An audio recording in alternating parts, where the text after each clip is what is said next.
Final Destination, Bloodlines, crash-landed in UK theaters on May 14th, Australian cinemas on May 15th, and US screens on May 16th, 2025, marking the franchise's first return in a decade.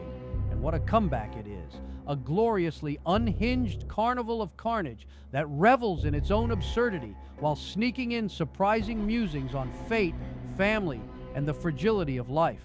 Co-directors Zach Lipovsky and Adam B. Stein have stitched together a blood-soaked tapestry that's as wickedly entertaining as it is unsettling, proving that death still has a few tricks up its sleeve. The Final Destination series has always been a high-wire act, balancing gruesome spectacle with existential dread. Bloodlines leans hard into that legacy, delivering a parade of Rube Goldberg-style death traps that are equal parts horrifying and hilarious. The film knows its audience is wise to its game. After 5 installments, we're practically connoisseurs of death's playbook.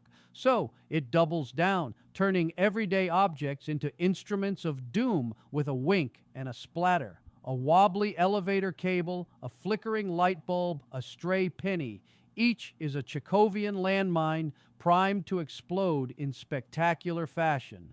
The camera lingers on these ticking time bombs, practically daring you to guess how they'll unravel someone's existence. At its heart, Bloodlines is a family affair, weaving a multi-generational saga around a catastrophic event in 1959. The story kicks off with Iris, Breck Bassinger, a young woman on a romantic date at a gleaming new tower that screams disaster waiting to happen. Her boyfriend, Paul, Max Lloyd Jones, is all charm and nervous anticipation, but Iris's queasiness isn't just pre-proposal jitters. The film's opening sequence is a masterclass in suspense, piling on ominous close-ups, creaking bolts, a spilled drink, a shaky railing, until you're practically shouting at the screen.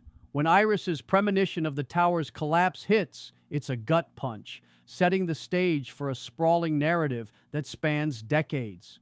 Fast forward to the present, where Iris's granddaughter, Stephanie, Caitlin Santajuana, is haunted by nightmares of the same disaster. Stephanie's extended family, her brother Charlie, Teo Briones, cousins Julia, Anna Lore, Bobby, Owen Patrick Joyner, and Eric Richard Harmon, plus her uncle Howard, Alex Zahara, and Aunt Brenda, April Tellick, are all tangled in death's crosshairs. The script, sharp as a guillotine, dangles hints of survival and loss, keeping you guessing about who cheated fate and who's next on the chopping block.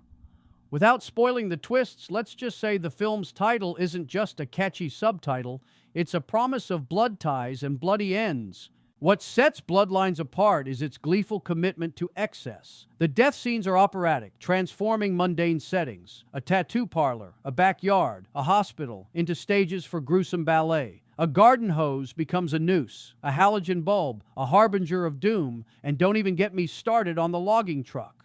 The filmmakers don't just kill their characters, they choreograph their demises with a perverse artistry that would make a sadistic engineer blush. Yet beneath the gore, there's a sly philosophical undercurrent. The film toys with questions of free will and inevitability, asking whether you can outrun fate or if every dodge just delays the inevitable. It's not Proust, but it's smarter than it needs to be. The soundtrack is a cheeky accomplice, peppering the carnage with needle drops that range from darkly ironic Etta James's Something's Got a Hold on Me to outright trollish Kelly Clarkson's Stronger. Visual gags abound too, turning idioms like a penny for your thoughts or what goes up must come down into literal, lethal punchlines. One sequence involving a coin is so cleverly layered, nodding to mythology, superstition, and the franchise's own mythology, that it's practically a short film unto itself. But the film's true emotional anchor is the late Tony Todd, reprising his role as William Bludworth, the cryptic mortician who's been the series' grim sage since 2000. Todd, who passed away 6 months before the film's release, delivers a performance that's nothing short of transcendent. Frail but commanding, he imbues Bludworth's final scene with a haunting gravitas, using his own mortality to underscore the character's eerie wisdom.